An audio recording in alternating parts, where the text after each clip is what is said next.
Welcome to Conversations on the Coast, the Bay Area's premier author interview program. And today we're going to talk about a novel that's now number 7 on the New York Times Book Review bestseller list and destined for higher heights, in my opinion. The book's title is The Paris Wife. The author, Paula McLain, the publisher, Ballantine Books. Thanks for stopping by. Thank you, Jim. I'm delighted to be here. The Paris Wife. The Paris Wife. This is in distinction to his other 3 wives. Well, that's somewhere in the press material someone had labeled each of them. Did you see that? Well, it is interesting about Hemingway that each of his wives seems to be physically located, so if Hadley is the Paris wife, yeah. Then Pauline Pfeiffer is the Key West wife. Oh, is that where they wound up? Key West wife. Exactly. Okay. All right. And Martha Gellhorn is the wife who found the finca in Cuba. And then Mary, his fourth wife, is Ketchum, Idaho. Excuse me? Ketchum? Ketchum. Idaho. Yes. That's very interesting. I think. I don't know. The Paris Wife reveals many things about Ernest Hemingway, not the least of which is that it sheds new light and fresh perspective on Hadley Richardson Hemingway. It may be the most important thing that this book does. Yes. And she is Ernest's first wife. And it is the book is told actually from her perspective. From her point of view. So it's written, I guess the trick of the book, or the thing you're meant to believe if you're reading it, is that it's her, Hadley's memoir of those early days in Paris, in 1920s Bohemian Paris when they were newlyweds. And he wasn't yet any kind of writer. He just had wild ambitions and a fire in his belly. And he's dreams. And many, many dreams. Many dreams. Very ambitious and passionate and ready to take on the world. What drew you to Hadley? Well, I came upon her the way that many people who read Hemingway do in the pages of A Movable Feast, which is his memoir of his early years in Paris. And she doesn't appear a lot in that book, but when she does, it was, for me at least, very evocative, and I began to have all these questions. So who was Hadley Richardson, and where did these two meet, and what must it have been like for her to be married to Ernest Hemingway, particularly before he had become himself. And for, once I began to sort of search out biographies of her life, and she's this quiet, reserved St. Louis girl. So how did that happen? How did it happen that she married Ernest Hemingway? Your publisher, I think, gives us a nice paragraph in describing Hadley, at least as we come upon her here in this book. Chicago, 1920. Hadley Richardson is a quiet 28-year-old. I'm not so sure about the quiet, but a quiet 28-year-old who has all but given up on love and happiness until she meets Ernest Hemingway, and then her life changes forever. Following a whirlwind courtship and wedding, the pair set sail for Paris, where they become the golden couple in a lively and volatile group. I don't buy that.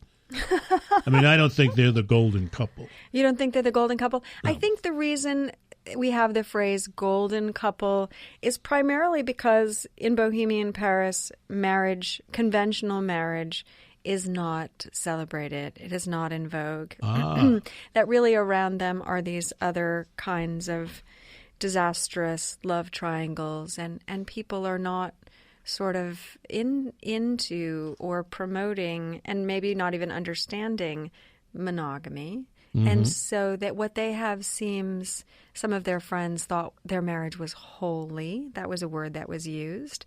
And also another set of friends said that they thought the Hemingway's marriage was hooked to the stars. I like hooked to the stars, right? That sounds like a wedding planner. Your marriage can be hooked to the stars. For a very small fee. Begin with Acme. So at any rate, perhaps they are the golden couple in that sense. And they're within or around part of what we've called the Lost Generation, starring such folks as Gertrude Stein, Ezra Pound, F. Scott and Zelda Fitzgerald. Right. So this very, I don't know, private person gets thrust into that hot scene. And right from that moment on, I said to myself, she's in love with the bloke. I mean, otherwise she wouldn't do this. She wouldn't take that on. No. I think there were many challenges to her marriage from that being thrust into this world, which was so unlike what she had come to expect, being, in a much quieter, as we've said, world in St. Louis. And yet she's also, I think, excited by the intellectual and creative hotbed around her, although because she's not an artist and she's not making things. I think that's interesting. Mm-hmm. That in Paris at the time, the demarcation was not wives in one corner and women in one corner and men in the other. Yeah. It was artists in one corner and non-artists in the other. And as long as you were making something or revolutionizing something, then you had something to say. And if you didn't, well... Hey, where does an unpublished writer go in the 1920s to write and be discovered? We'll take you inside the answer when we return. You're listening to Conversations on the Coast with Jim Foster. Now you can find this program on iTunes, SoundCloud, and all your favorite digital outlets. Follow the show on Twitter at JimFosterCoc and email JimFosterCoc@gmail.com. Talking with us today is novelist Paula McLain. She's talking about her second novel, is it not? That's correct. Second novel. What was the first one? It's called A Ticket to Ride. A Ticket to Ride. They use like that the Beatles song. They use that in baseball broadcasts around here. When somebody hits a home run, one of our many announcers says, "A ticket to ride." I hope you did. That'll help sell books. That'll help sell books. I want to get into some nice things that Sarah Blake has had to say about your book. But before I do, I want to go back to the beginning of the book, and I want you to tell us how rough, tough, hard-drinking, macho Ernie Hemingway, how he proposed. Well, he proposed to Hadley in a letter, and it was quite adorable, I suppose. But, their courtship took place entirely via letters. They meet at a party in Chicago in 1920, and she's living in St. Louis at the time, and he's just moved to Chicago. He wants to sort of try his hand as a journalist. And the first night she's in town to visit a friend, who does she meet at a party but Ernest Hemingway? And sparks fly.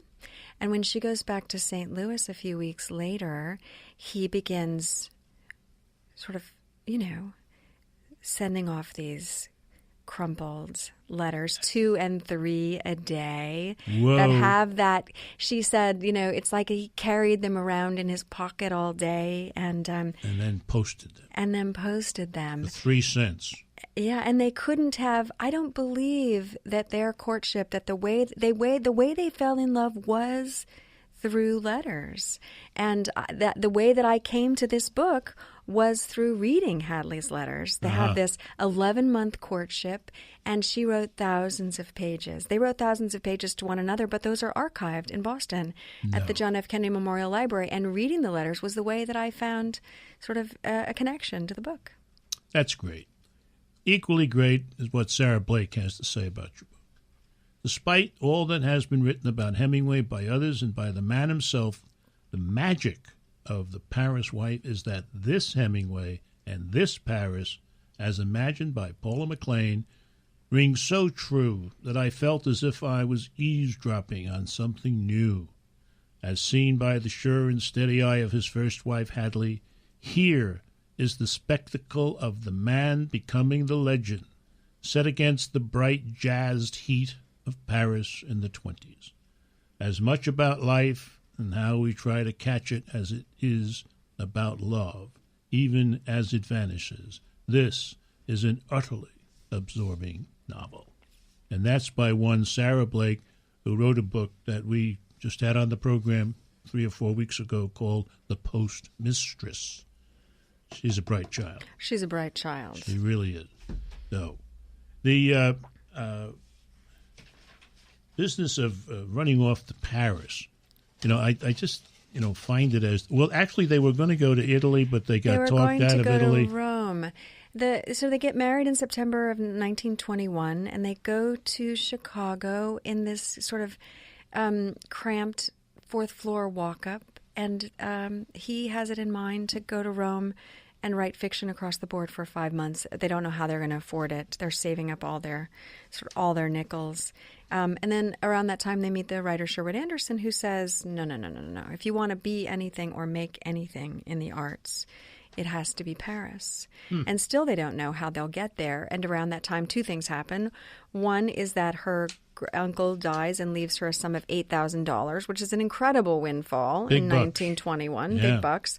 And then he also gets a gig as a sort of a correspondent at the Toronto Star, and off they go, and it changes both of their lives forever. Part of your research, I think you said, and it says in this interview you did, involved your reading the various biographies of Ernest Hemingway and Hadley. Mm-hmm. And in discussing that approach, you make a point that I think is very, very important, kind of like an answer to the question, where does biography end and the fiction begin? And you say, in part, biographies can only be so useful to a novelist interested in the story beyond the facts on record, complete with emotional intricacies a biographer would never presume to know.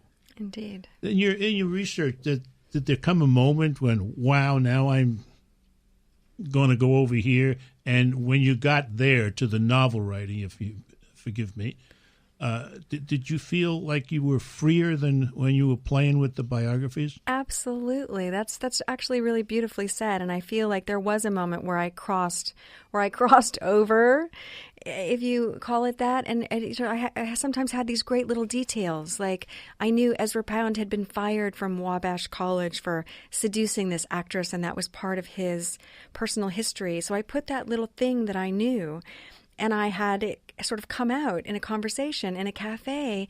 So Pound and his wife Dorothy Shakespeare and Hadley and Ernest are all madly drunk on absinthe, and Hadley's so drunk she wants to eat the waiter's mustache, and he tells this story. And that was one of those moments where I thought that I had broken through, and it was so much fun to write. Another moment, I had read a biography where Hadley had been interviewed by Carlos Baker, Hemingway's authorized biographer, about this disastrous summer of 1926 when she and Pauline Pfeiffer, who will be Hemingway's second wife, and Ernest are living menage a trois on the French Riviera. And Hadley says to Carlos Baker, "That was the day that Pauline taught me how to dive. Well, that didn't go very well." And that's all she says. She doesn't say anything more, but it was just enough of an image for me to enter their story and to create a scene, and in fact, an entire chapter and a symbolism for her that she takes a stand on that day. And that was a moment, too, where I felt like that it really had crossed over and was wholly a novel. And I would say that it took your personal genius to be able to make that leap and to make it whole together for the entire book. So well, thank you. We are the Hemingways of Paris, of the Paris wife. They get around. They do really get around. To ski resorts, to the running of the bulls. On one such occasion, Hadley did the unspeakable. She got off a train, and then you'll have to stay tuned. I'm sorry. You're listening to Conversations on the Coast with Jim Foster. Now you can find this program on iTunes, SoundCloud, and all your favorite digital outlets. Follow the show on Twitter at JimFosterCoc and email JimFosterCoc@gmail.com.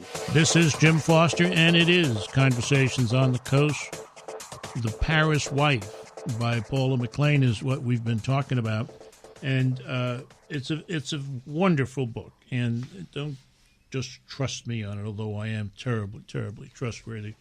Nancy Horan, who wrote a book called Loving Frank, now about Frank Lloyd Wright. Is that not the book? That's right. Yes. Beautiful book. Nancy says The Paris Wife is mesmerizing. That's the way I found it. Hadley Hemingway's voice, lean and lyrical, kept me in my seat, unable to take my eyes and ears away from these young lovers. Paula McLain is a first-rate writer who creates a world you don't want to leave. I love this book. And now she's going to show us that she's a first-rate writer by reading briefly from The Paris Wife. I'd be happy to. We called Paris the great good place then, and it was. We invented it, after all. We made it with our longing and cigarettes and rum St. James. We made it with smoke and smart and savage conversation, and we dared anyone to say it wasn't ours. Together we made everything, and then we busted it apart again. There are some who said I should have fought harder or longer than I did for my marriage, but in the end, fighting for a love that was already gone felt like trying to live in the ruins of a lost city. I couldn't bear it, and so I backed away. And the reason I could do it at all, the reason I was strong enough and had the legs and heart to do it, was because Ernest had come along and changed me. He helped me see what I really was and what I could do, and now that I knew what I could bear, I would have to bear losing him. In the spring of 1927, Bumby and I sailed for the States for a nice long break from Paris and all that could still drag on us there. We lived in New York for several months and then got on a long, slow train across the country that dropped us finally in Carmel, California. I rented us a house close to the beach in a grove of pines. The sky went on forever there, and cypresses stood twisted by the wind, and sunshine made me feel stronger. It was there I learned that Ernest and Pauline had married in a small Catholic ceremony in Paris. Somehow he'd managed to convince the priest that he was Catholic, and as such, since his first marriage had been presided over by a Methodist minister, it didn't count. I read this news on a rare cloudy day in May, while Bumby dug a trench in the sand with his shovel. Seawater spilled over the sides, dissolving the sand walls, even as they were being built. It made me want to cry just watching, so I took the letter and walked to the water's edge. Beyond the breakers, the waves bled from gray to white, and the horizon was white too, everything melting into everything else. Out past all that water, Ernest and Pauline were building a life together. He and I had already had our time, and though it was still very close and real to me, as beautiful and poignant as any place on the map, it was, in truth, another time, another country. Bumby came over to where I stood and pressed his damp, salty face into my skirt. "Should we make a boat?" I asked. He nodded yes, and I folded Ernest's letter, creasing and squaring the edges until it seemed sturdy. I gave it to Bumby, and together we waded out into the surf and let the boat go. It bobbed and dipped, words on water, and when the waves gradually took it, I only cried a very little, and then it was gone. I almost cried a lot. That's a very, very sad moment. But very true, and it also, is her going on beyond the grief that she feels for having lost it. Exactly, and finding a way to move on, even though everything that she'd come to know about herself was dissolving around her. Yeah. Who was she if she wasn't Ernest's wife and muse and friend and lover and the mother of their honest, child? Direct, supporting. Exactly. That was her role and her identity, and she had to find a way. I thought they were going to lose at that time that she left the valise on the train. Yes. And when people, I've been out on tour and people say, did that really happen? Did that really happen? Yeah, and of course, unfortunately, it did. Unfortunately did. So she went to meet him in Switzerland. He was working for a peace conference, and she decides she's going to surprise him by taking all the work that he'd written over the past several years. And they're about to go on ski holiday, and he's going to work. And so she's offered this as a surprise. She goes off to the train station, steps off for a minute to get something to drink, leaving this valise on the train. And when she comes back, it has vanished. And she still has to ride all the way to Switzerland to tell him that it's gone. And Ernest Hemingway is a notorious pack rat. He saves everything. And this is not just his work. It is himself. It is his soul.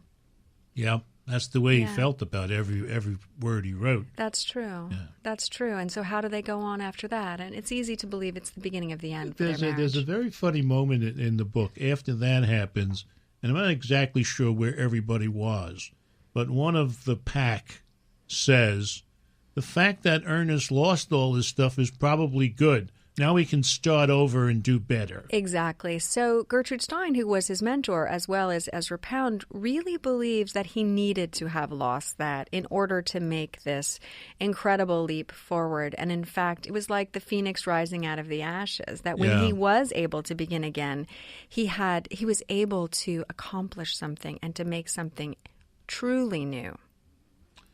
One of the hardest messages in the book, I don't know, message the right word, but one of the toughest things that happens in the book is that, and it says she winds up where she never wanted to be, in a menage a trois.